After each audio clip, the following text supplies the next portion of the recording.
तेरह मिनट रोजा खुलने को है। 13 मिनट।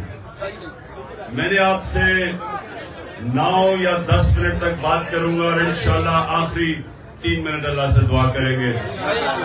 आप सबको इस चीज का इल्म होना चाहिए कि अल्लाह रोजे से पहले, खोलने से पहले हमारी दुआ की कबूलियत सबसे ज्यादा होती है, इसकी हम दुआ करेंगे। अच्छा, आप सुने, पहले तो नजम आपकी जो आपने नात पढ़ी, आपका हम सब शुक्रिया अदा करते हैं। दूसरी चीज, मैंने बात करने से पहले मुझे जरा बताते जाए कि किधर किधर से हमारे लोग हैं।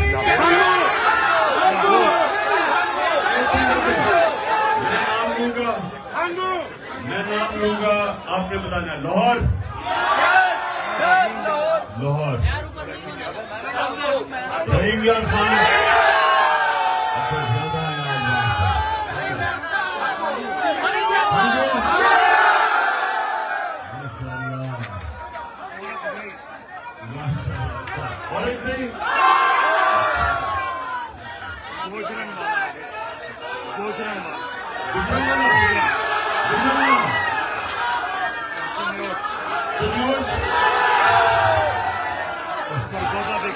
सरगोदा है, सरगोदा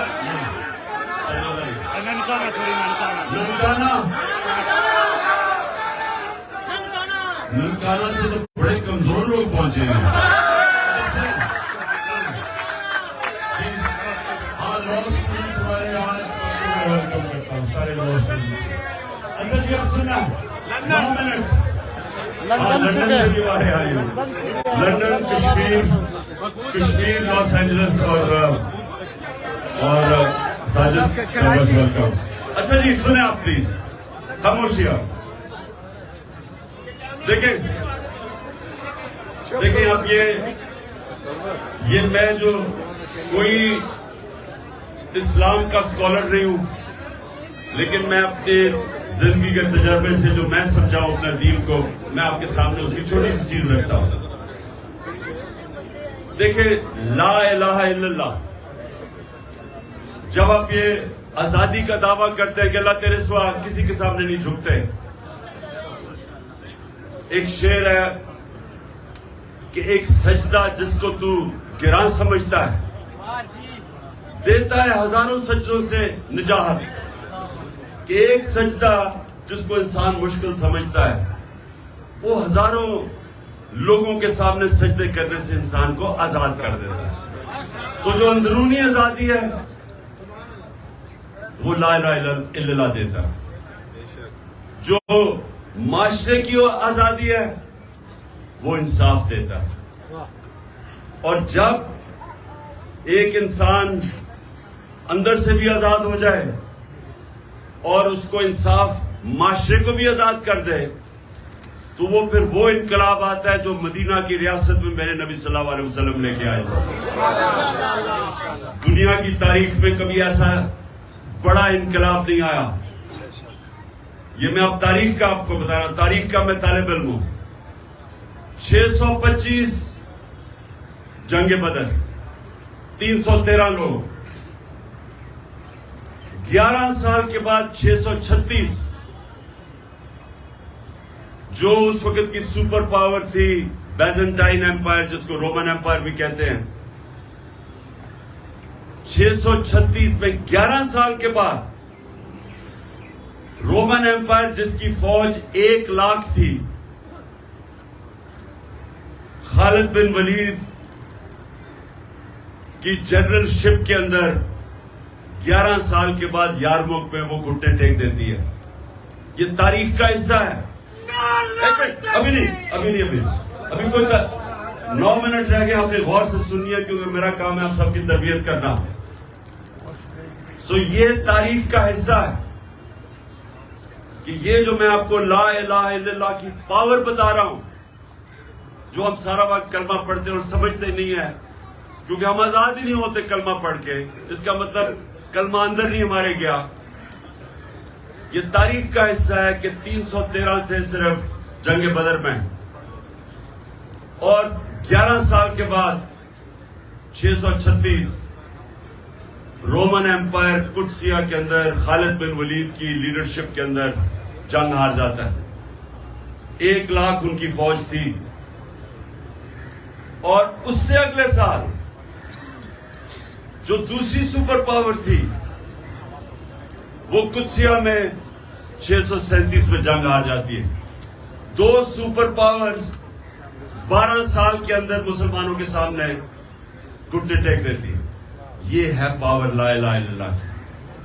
क्योंकि वो जो अरब जिनकी कोई हैसियत नहीं थी, उनको नबी सल्लल्लाहु अलैहि वसल्लम जो दुनिया की तारीख के सबसे अजीम लीडर, ना कोई आया ना आ सकता है, उन्होंने उन लोगों को आजाद किया, माशरे को आजाद किया अदल और इंसाफ देके। जब इंसाफ होता है तो इंसान बराबर हो जाते हैं। यानी जब एक कमजोर आदमी को इंसाफ का निजाम उसकी हिफाजत करता है ताकतवर के मुकाबले में, वो आजाद हो जाता है। और आजाद लोग ही अपनी आजादी के लिए खड़े होते हैं। गुलाम लोग आजादी की जंग नहीं लड़ते।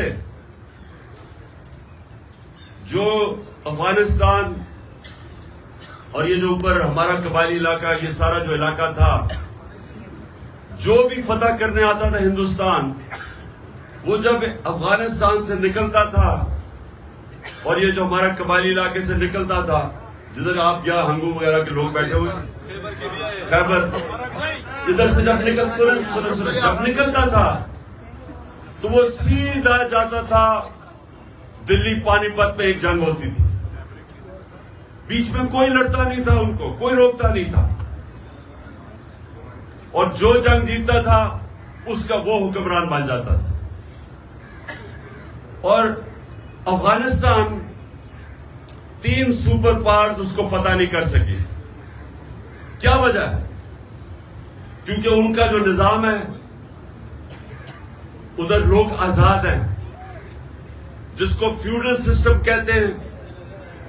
फ्यूडल सिस्टम के ऊपर जो ताकतवर बैठा हुआ है, उसके नीचे लोग गुलामी करते हैं। तो हिंदुस्तान में क्यों नहीं कोई लड़ता था? क्योंकि वो पहले गुलाम थे। क्यों कबायली इलाके में 80 साल अंग्रेज के खिलाफ क्यों लड़ते रहे वो? क्योंकि वो आजाद लोग थे। आजाद लोग अपनी आजादी के लिए लड़ते हैं। अफगानिस्तान में क्यों किसी सुपर पावर की गुलामी नहीं कबूल की? क्योंकि लोग आजाद हैं। तो हमारा इस वक्त पाकिस्तान में जो जंग है वो आजादी की है, हकीकी आजादी की। आजादी आती है इंसाफ से। जब क्यों कबायली इलाके के अंदर और अफगानिस्तान में क्यों लोग आजाद थे? क्योंकि उनका जो जरगा सिस्टम था वो लोगों को इंसाफ देता था। जो एक जरगा, जिसको लॉ में जो जूरी सिस्टम था, जूरी सिस्टम के अंदर जूरी सिस्टम ये होता था कि ताकतवर कमजोर को सामने बैठाते थे और इंसाफ हो जाता था, लोग आजाद थे। यहां जो चौधरी था वो कानून से ऊपर, जो बेचारा नीचे, उसको इंसाफ नहीं मिलता, लोग गुलाम थे। तो ये जो हमारी अभी जंग है वो आजादी की है। हमने इंसाफ लेना है। ये जो हकीकी आजादी है, ये आजादी की जंग है, और इसके लिए सारी कौम को तैयार होना चाहिए। क्योंकि आपके सामने चोरों के टोलों को ऊपर बैठा दिया है सहूलतकारों ने, और वो हम सबको समझते हैं कि अब हम इनकी गुलामी करेंगे। और जो भी, और फिर ये मेरे घर पे हमला, पुलिस, FIR, अभी अली मीन को इन्होंने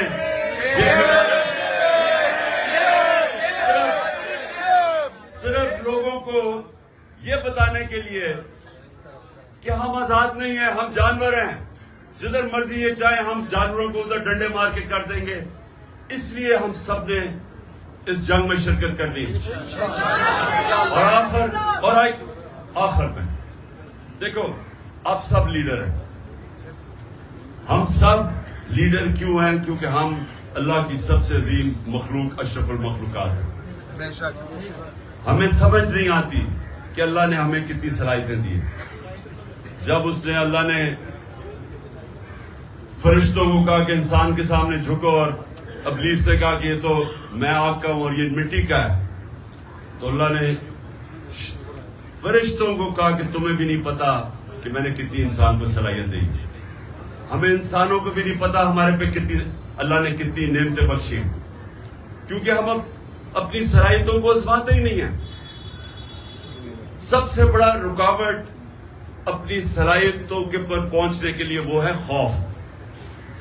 ये जो ला इलाहा इल्लल्लाह है, सबसे बड़ा जो बुत ये तोड़ता है वो खौफ का बुत है। कुरान की आयत है, जो लोग ईमान ले आए मैं उनके खौफ दूर कर देता हूं, क्योंकि खौफ रुकावट है इंसान की आजादी में। यजीद के खौफ की वजह से कूफा के लोगों ने हजरत इमाम हुसैन की मदद नहीं की।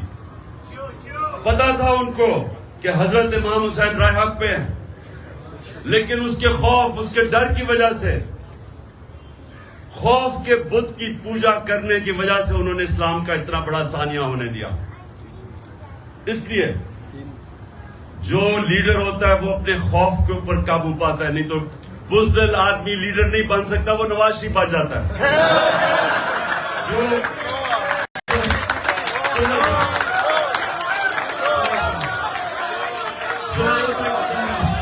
सुने, 2 मिनट रह गए, 2 मिनट रह गए, ये सुने मेरी बात। जो ला इलाहा इल्लल्लाह ना, सबसे इंपॉर्टेंट चीज वो इंसान को गैरत देता है। और गैरत इंसानों के अंदर फर्क है, एक बेगैरत होता है, एक गैरतमंद होता है। जो गैरतमंद लीडर होता है गैरतमंद है, मुसलमान ही होता है गैरतमंद। क्योंकि जब आप दावा कर देते हैं कि अल्लाह मैं किसी के सामने नहीं झुकता, या खौफ का बुत हो या पैसा हो, तो आप गैरतमंद इंसान की माशरे में इज्जत बढ़ जाती है। कभी भी अरबोपति भी हो, बेगैरतों को उसकी इज्जत नहीं करता। इसलिए सुने, ये याद रखना कि ला इलाहा इल्लल्लाह और गैरत एक ही चीज है। और जो आप में से लीडर बनेंगे, ये याद रखना कि खौफ के पुत को तोड़ना, और दूसरी जो सबसे इंपॉर्टेंट चीज है कि मेरे नबी सल्लल्लाहु अलैहि वसल्लम की नबूवत से पहले 2 सिफ़तें थी, सादिक और अमीन। लीडर सच्चा होता है और इंसाफ करने वाला अमानतदार होता है। ये जो चीजें हैं ये हमें फर्क करती हैं। आप एक दुआ करनी है आप सबने हाथ खड़े करके,